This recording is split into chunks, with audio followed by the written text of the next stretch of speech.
Pabili po, pabili. Oh, what's up, boy? Oh, yari, English ba naman? Ano ba yan? Yeah, what do you want? Gigil talaga ako nito, eh. Do you have solution that mix evenly with organic compound substances and had undergone fermentation and instilled in a solid state of matter in a homogeneous mixture? Ano yan? Di mo pala alam eh. The Red Horse. Bonak. Ganon. Nintik na bata to.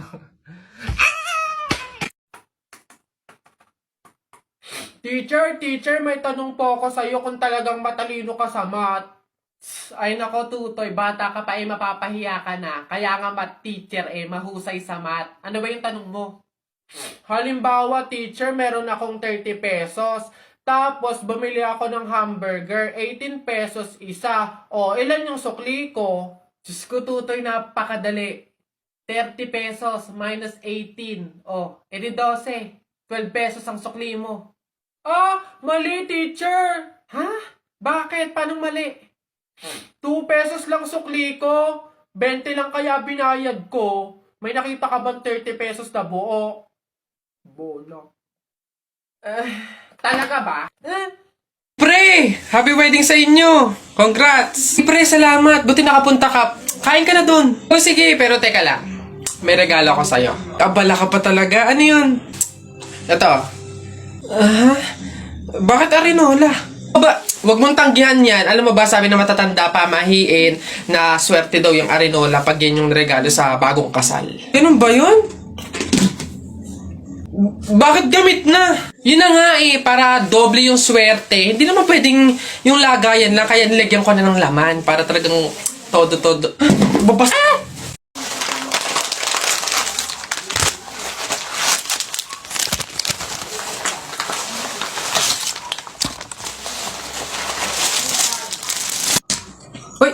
Hoy anak, ano yung ginagawa mo?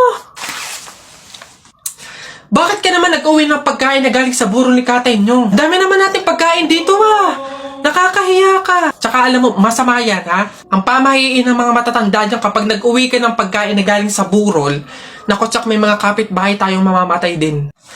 Yun nga mama Kaya nga ginawa ko yun. Kaya kumuha ko ng mga pagkain doon sa burol at dinala dito sa bahay natin para mamatay na yung mga kapitbahay natin. Lalo na yan si Aling Marites. Alam mo ba ma? Sabi, narinig ko, hindi ka na daw virgin. Anong sabi? Hindi na ako virgin? Kumuha ka ng karton tsaka ng sako. Pumunta tayo sa burol ni Katay nyo. Kunin mo lahat ng pagkain doon. Isa, budawa, mutaruta-ruta, semplang, plakda, taimong sariwa. Yeah! Ang baho na naman ng kilikili mo. Ang baho na naman ng kilikili mo. Nangangamoy, amoy chooks to go. Yeah. Gusto mong dos, wag kang bastos. Bibigyan kitang dos, mamayang alas dos. B-I-N-D-O, nanay mo nagbibingo, binato ng 20 ko, kala na 5 piso. Bingo! Rap ka ng rap, kamukha mo sa erap. Beat ka ng beat, mukha kang rabbit. Alam mo ang pogi-pogi mo, alam mo kung bakit? Pwet mong may racket. Dami kong pokso. Isa mo daw. Naisang punta mo. Diyan lang sa palengke, bibili ng ulam at bigas. Naisama ako. Ikaw na bata kay tumigil-tigil ka Magtututuro ka lang dun Wala tayong pera. Hindi nga ako magkukulit. Hindi mo ako madadaan sa iyak-iyak mo din sinasabi ko sa'yo. Sama ako. Pagtingil ka dyan, kahit anong gawin mo, hindi ka pwedeng sumama.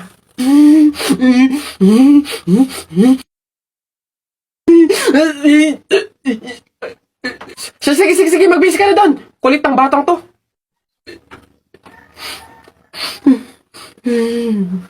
Shucks, nasa na ba?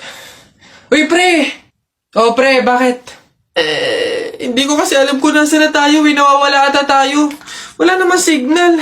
Mag-isip ka nga ng paraan paano ba tayo makakaalis dito. Paano na teka, wait. Ayun, pamahiin. Sabi kasi nila, kapag daw naliligaw, magpalit daw ng damit para daw makapunta doon sa pupuntahan. Magpalit ng damit? Sira ka, hindi pwede. Anong papalit natin? Wala naman tayong kahit anong dalang damit. Ayaw nga pala. try kaya nating hubarin yung damit.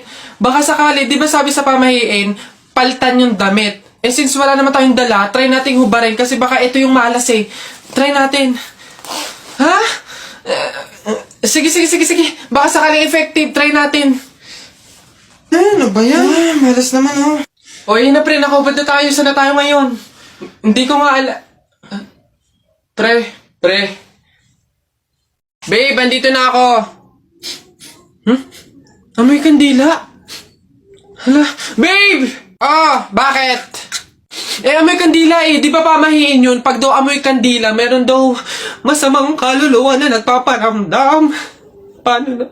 Ay.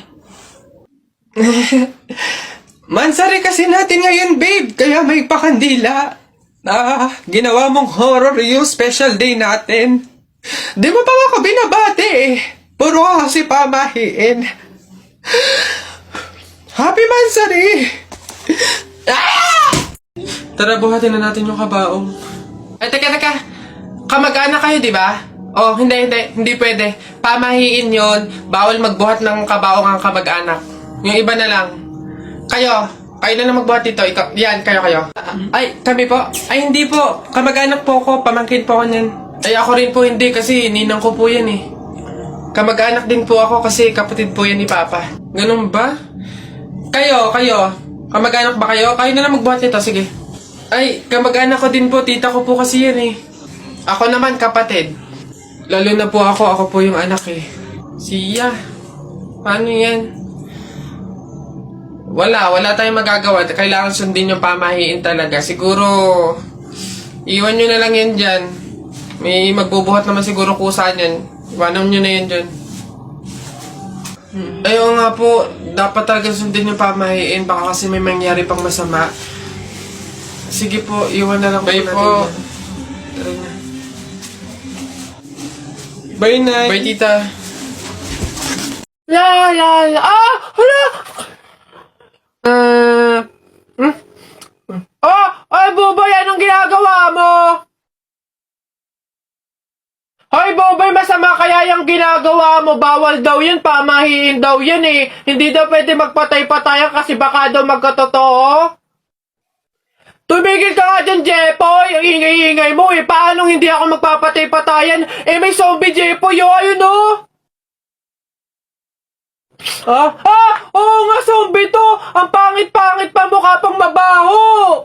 Eh, wow, bastusan! Kayo mga bata pa kayo, mga judger na kayo, ha? Pulubi ako, hindi ako zombie. Ay, di sorry po!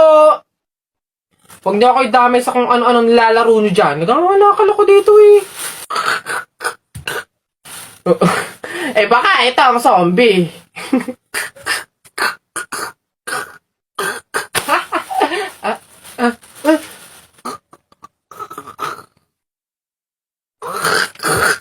Yun,